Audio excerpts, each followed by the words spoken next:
Bonjour à toutes et bonjour à tous et bienvenue dans ce nouveau point. Vous êtes sur Brix Actu, la chaîne qui vous donne les clés parce que comprendre aujourd'hui, c'est pouvoir anticiper demain. Et nous revenons aujourd'hui sur la dernière intervention de Sergueï Lavrov face à la Douma, la chambre basse du Parlement russe, la semaine dernière. À cette occasion, Sergueï Lavrov a rappelé ce qu'est la démocratie. Il a d'abord commencé son intervention en posant la question suivante: en quoi consiste le monde multipolaire? Pour la Russie, le monde multipolaire, c'est le respect des peuples et de leur droit à déterminer leur propre destin. En effet, Sergueï Lavrov met en valeur les progrès faits par le monde multipolaire qui représente un point important aux yeux de la Russie au niveau de la scène internationale. Il revient néanmoins sur l'Occident qui conserve des envies de domination, comme par exemple dans l'application des articles de la Charte de l'ONU que l'Occident choisit selon ses besoins. Néanmoins, il cite que l'Occident s'ouvre à ce nouveau monde. Il cite notamment la volonté russe de développer un monde sans pression et qui met en valeur la démocratisation de la vie en termes de civilisation, de culture et même de vision. Sergueï Lavrov revient également sur la situation en Ukraine. En effet, à l'occasion du 80e anniversaire de la fin de la Deuxième Guerre mondiale qui aura lieu en Russie le 9 mai prochain, la Russie veut également faire de 2025 une année dédiée à la paix dans le monde. Néanmoins, la Russie veut également faire en sorte d'éliminer toutes les menaces qui peuvent peser sur son territoire. Je vous laisse découvrir tout cela en images. Parce que vous communiquez avec vos électeurs et vous connaissez donc les sujets qui les occupent d'un point de vue politique. Notre service diplomatique s'inscrit dans toutes les relations, dans toute la vie politique internationale pour le développement de notre pays, sa souveraineté économique et technologique, ainsi que le bien-être et la qualité de vie des Russes.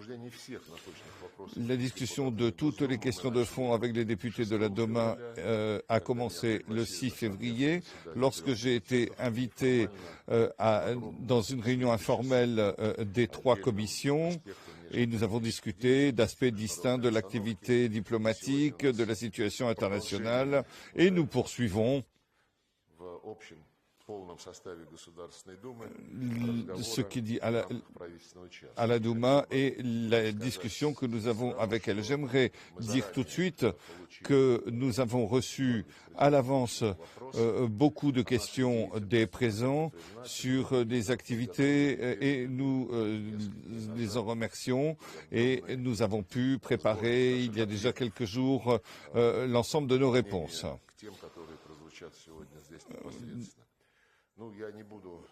Je vais donc éviter de parler trop longtemps de la manière dont nous agissons sur la scène internationale. Le président l'a déjà indiqué dans une conférence de presse et dans ses nombreux entretiens. Ce qui est important pour nous, c'est le mouvement clé pour le développement des relations internationales, c'est le progrès fait par le monde multipolaire. Il s'agit là d'une tendance objective sur la carte du monde, de l'apparition de nouveaux centres, de ce qu'on appelle la majorité mondiale. Beaucoup constituent des succès importants dans le domaine économique, dans le domaine social et donnent des orientations nationales et un cap de politique extérieure avec davantage de responsabilités pour les régions. Nos partenaires, le Sud, les pays du Sud ou les pays de l'Est constituent des civilisations avancées, des cultures, des religions, et tout ceci est uni par la volonté de développer un monde sans aucune pression et sans diktat, avec une démocratisation de la vie démocratique en respectant les peuples et leur droit à déterminer leur propre destin. Il s'agit de s'inscrire dans de nombreux formats en améliorant les mécanismes comme les BRICS, l'Organisation de coopération de Shanghai, qui constituent une tendance positive. Parallèlement, je constate que l'Occident commence, ne serait-ce qu'avec des mots, à être d'accord avec cette nouvelle multipolarité, mais il conserve des envies de domination. Ils ne sont pas prêts à appliquer tous les principes de la Charte de l'ONU de manière complète. Ils exigent comme document de base des éléments historiques particuliers en ignorant les autres. C'est pourquoi ils font passer au second plan le principe de triangulation et la nécessité de respecter les droits de l'homme et leur liberté, quelle que soit la race, la langue et la religion. D'ailleurs, ces dispositions fondamentales n'ont jamais été observées par le régime de Kiev néo-nazi. Qui a fait couler le sang. Nous n'avons aucun doute sur la nécessité d'un tournant avec la majorité du monde. Il s'agit, comme vous pouvez l'observer, chaque jour, de voir que l'Occident ne peut pas aujourd'hui serrer les rangs et ne peut pas renoncer à ces privilèges égoïstes qui datent de plus de 500 ans lorsqu'il dirigeait le monde. Nous sommes convaincus que nous ne pouvons pas avoir d'alternative à notre cap de politique extérieure. Comme l'a dit le chef de l'État, il s'appuie sur les intérêts nationaux de la Russie, qui a toujours été ouverte à la coopération avec tous et avec tous ceux qui sont prêts à travailler avec nous sur la base d'un respect sincère des intérêts mutuels, que ce soit la sécurité, la culture, l'économie, les contacts entre les gens. Nous serons toujours prêts à discuter de façon respectueuse avec n'importe quel pays.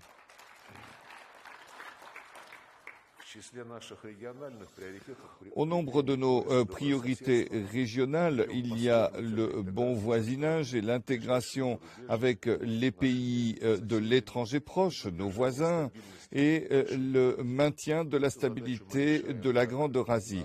C'est important tant au niveau bilatéral avec chacun des États, mais aussi au sein des structures comme l'OTSC, la CEI, l'Union économique euro-asiatique, l'Organisation de coopération de Shanghai et autres. Un autre format important pour l'Asie centrale, c'est le format 5+1.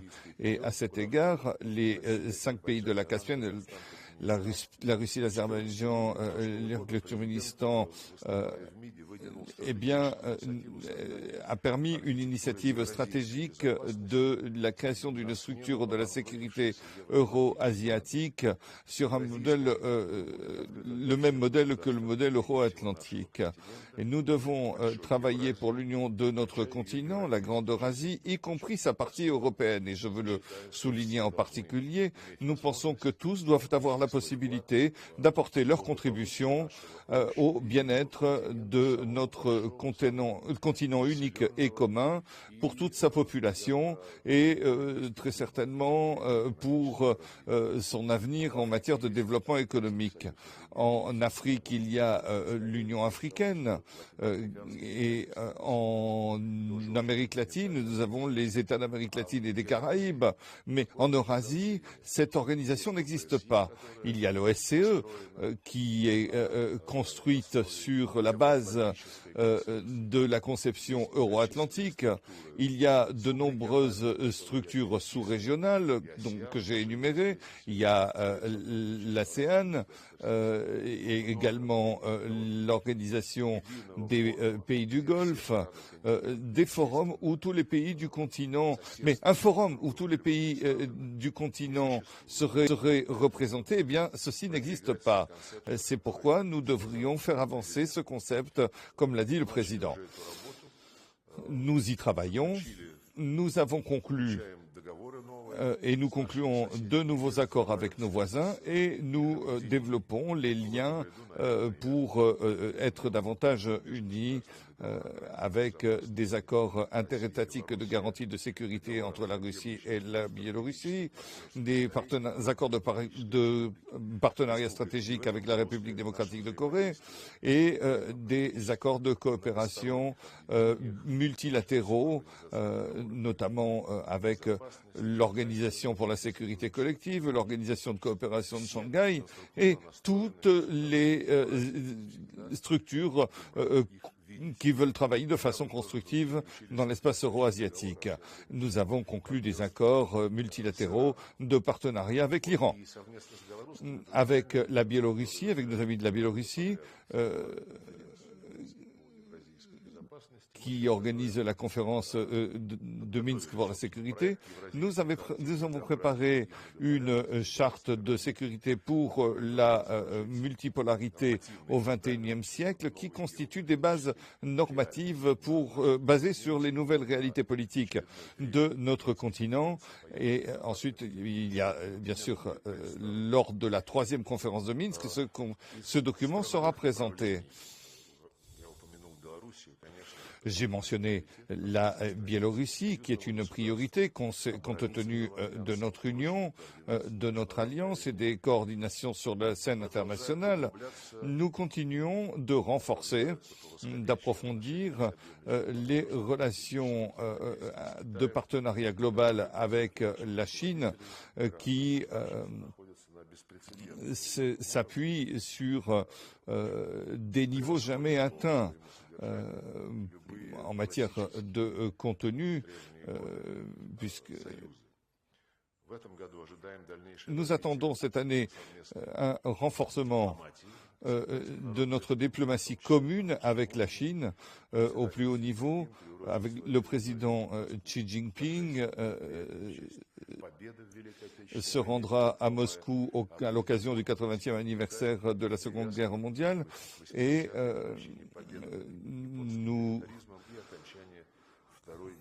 nous associerons à la commémoration de la fin de la guerre entre la Chine et le Japon en septembre. Nous voulons également renforcer notre partenariat avec l'Inde.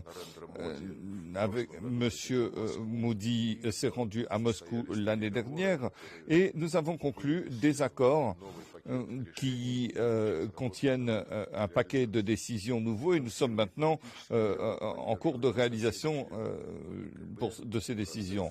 Nous travaillons avec l'OTSC, nous travaillons également avec la Turquie, les Émirats arabes unis, l'Arabie saoudite, avec tous ceux qui sont nos partenaires permanents et qui veulent faire avec nous des partenariats stratégiques.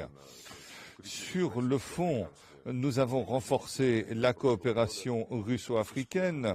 Avec succès, s'est tenue la conférence ministérielle Russie-Afrique qui s'est tenue suite au 2e sommet, par décision du 2e sommet Russie-Afrique qui s'est tenu à Saint-Pétersbourg en 2023 et comme je l'ai dit, qui a apporté beaucoup de résultats.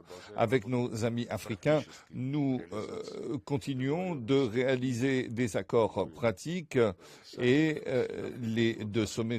pendant les 2 sommets Russie-Afrique et pendant la conférence ministérielle. Nous travaillons sur le développement des potentiels de coopération avec l'Afrique, coopération qui se poursuit depuis très longtemps déjà. Cela avait commencé avec l'Union soviétique. Alors, ça ne s'était pas arrêté après la fin de l'Union soviétique, ça s'était réduit parce qu'il y avait d'autres priorités, mais maintenant, nous revenons à des solutions d'évaluation, de réévaluation de nos accords et de nos perspectives. Les perspectives sont très bonnes et il faut y œuvrer de façon active et sans arrière-pensée. Nous voulons travailler également avec l'ONU. Nous considérons comme un élément stratégique et le projet anticolonial et Russie unie avec d'autres parties du Parlement a été à l'initiative d'un mouvement international de la lutte contre le néocolonialisme contemporain, la liberté des nations, tel que cela a été exprimé dans une résolution de l'Assemblée générale, donc c'était il y a 2 mois, sur l'élimination du communisme sous toutes ses formes. L'étape suivante devrait être une décision visant donc le 14 décembre 2026 pour l'adoption de la déclaration de l'indépendance des peuples coloniaux pour une lutte internationale contre le colonialisme. Nous utilisons les plateformes d'approche collective pour la sécurité biologique, l'ONU, à l'initiative de la Russie, a préparé un accord international contre la cybercriminalité et qui sera ouvert au Vietnam à la signature. Dans le cadre des BRICS, qui est devenu le centre des intérêts de la majorité mondiale, eh bien, nous mettons et de la multipolarité, eh bien, nous travaillons aussi lors de la présidence des BRICS de l'année dernière. Nous avons atteint un certain nombre de succès. 35 États étaient présents à Kazan, mais aussi 6 organisations internationales, dont l'ONU. Il y a eu une décision très importante avec l'accession de l'Indonésie comme membre des BRICS de plein de droit. Il s'agit du pays musulman le plus important et bien sûr il est très très important de mettre en œuvre ces éléments. Je pense notamment aux pays qui ont fait part de leur volonté de faire partie des BRICS. Nous sommes parvenus à des accords de coopération dans tous les domaines, notamment dans le domaine économique et financier, pour que là aussi puisse progresser le monde multipolaire. Dans le cadre de l'Organisation de coopération de Shanghai, nous avons établi des bases matérielles avec une architecture nouvelle de sécurité qui se forme dans l'espace euro-asiatique. Nous avons également travaillé au sein du G20. Les ministres des Affaires étrangères se réuniront demain et après-demain à Johannesburg. Le groupe des 20 vient en complément des BRICS et nous pourrons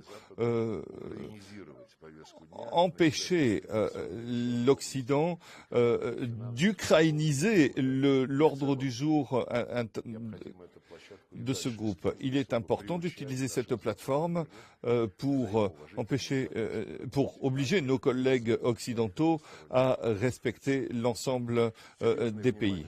Nous sommes particulièrement attentifs aux discussions diplomatiques sur le plan culturel et académique. Nous avons organisé un festival de la jeunesse avec un tournoi multisport avec l'ensemble des BRICS. En septembre de cette année, nous prévoyons de conduire le premier concours de la chanson Intervision, qui se tiendra donc à Moscou, avec de nombreux États de l'Asie, d'Amérique latine et d'Afrique. Nous espérons que cela constituera un concours de haut niveau international. Il s'agit de protéger la position de la langue russe à l'étranger, de développer le potentiel de l'Organisation internationale de la langue russe qui a été mise en place à l'initiative de M. Tokayev, président du Kazakhstan. Il s'agit de signer une charte pour ouvrir ceci au monde entier. J'espère que cette procédure sera achevée d'ici la fin de l'année. La défense des traditions et de nos valeurs communes de toutes les religions et de toutes les civilisations est une priorité importante. Il y a le mouvement des russophiles qui réunit des entrepreneurs, des gens de culture et d'autres, que ce soit au sud, à l'ouest et à l'est. Nous sommes particulièrement attentifs au rôle de l'Église orthodoxe russe, mais aux autres religions également, comme les bouddhistes, les musulmans et autres, qui constituent l'ensemble des confessions de la Russie. Nous voulons aider, soutenir et toutes les organisations qui veulent entretenir avec nous des liens culturels et spirituels. Nous pensons qu'il est très important de lutter contre la russophobie qui a trait en Occident. L'année dernière, le président a lancé un projet pour unir l'ensemble des Russes qui étaient persécutés dans des pays étrangers. Nos ministères, nos consulats sont très actifs à la réalisation de cette initiative. Il s'agit d'éléments très importants pour respecter les intérêts des partenaires étrangers sans le contrôle, sans la pression de mécanismes financiers ou autres. Mes chers collègues, nous allons commémorer les 80 ans de la fin de la Seconde Guerre mondiale et les 80 ans de l'ONU. C'est pourquoi nous serons particulièrement attentifs, comme nous le faisons de façon permanente, à tous les efforts internationaux pour lutter contre le néonazisme, la russophobie ou toute autre intolérance raciale et religieuse. Nous ne saurions tolérer cela dans les territoires, y compris là où prévaut le régime de Kiev, mais aussi dans les pays baltes et au Canada où se réfugient beaucoup de collaborateurs. Ou beaucoup de collaborationnistes. Nous voulons nous aider de la communauté internationale pour faire respecter la résolution russe qui constitue à ne pas faire l'apologie du nazisme, résolution qui a été adoptée à l'Assemblée générale de l'ONU en décembre de l'année dernière. Nous voulons nous coordonner l'ensemble de notre action avec des États de la CEI. Nous voulons travailler pour la commémoration du 80e anniversaire de la Seconde Guerre mondiale et faire de cette année une année de paix et de lutte contre le nazisme. Nous voulons bien sûr commémorer aussi le génocide des peuples de l'Union soviétique en tenant compte de la coopération au niveau de l'Assemblée fédérale. S'agissant de la lutte contre le nazisme, nous devons dire un mot sur l'opération militaire spéciale. Nous voyons qu'il n'y avait pas d'alternative pour éliminer les raisons fondamentales de la crise ukrainienne, comme l'a expliqué le président Poutine le 12 février lors de sa conversation téléphonique avec le président Trump. Et nous avons été particulièrement attentifs et nous avons bien sûr reparlé de ce thème lors de notre rencontre avec le secrétaire d'État lorsque nous avons discuté des questions de sécurité nationale et de politique extérieure. Je souligne qu'avant toute chose, il s'agit d'éliminer les menaces qui pèsent sur la sécurité de la Russie, qui ont été créées pendant de nombreuses années par l'Ukraine et par l'OTAN, et sur la nécessité de s'y attaquer, d'être très ferme, notamment pour défendre la culture, la langue russe, ses médias, et toute tentative et lutter contre toute tentative de son élimination. Nous continuons bien sûr ces discussions pour que les structures d'organisation politique et de services puissent s'adapter aux exigences modernes.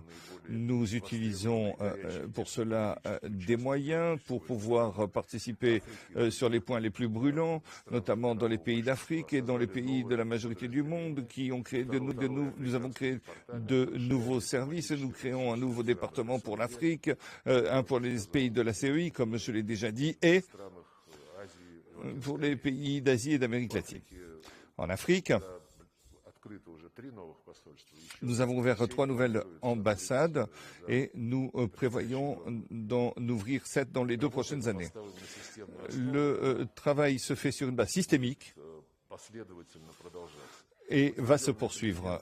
Le président l'a confirmé, il a confirmé cette ligne politique avec un caractère stratégique à long terme, avec une conjoncture qui ne dépend plus des caprices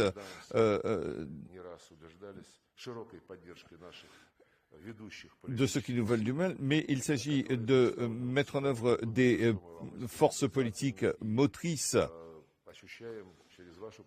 Et nous vous remercions pour cela et nous sentons que vous êtes comme nous à l'œuvre et nous apprécions beaucoup le travail que vous faites et cela nous donne les forces et l'énergie complémentaire pour cela. Je voudrais remercier l'ensemble des camarades pour leur coopération et pour tous ceux qui travaillent avec nous pour l'avenir. Merci beaucoup. Mes chers collègues, nous allons maintenant remercier Monsieur le ministre non seulement pour son intervention, mais également pour le fait que malgré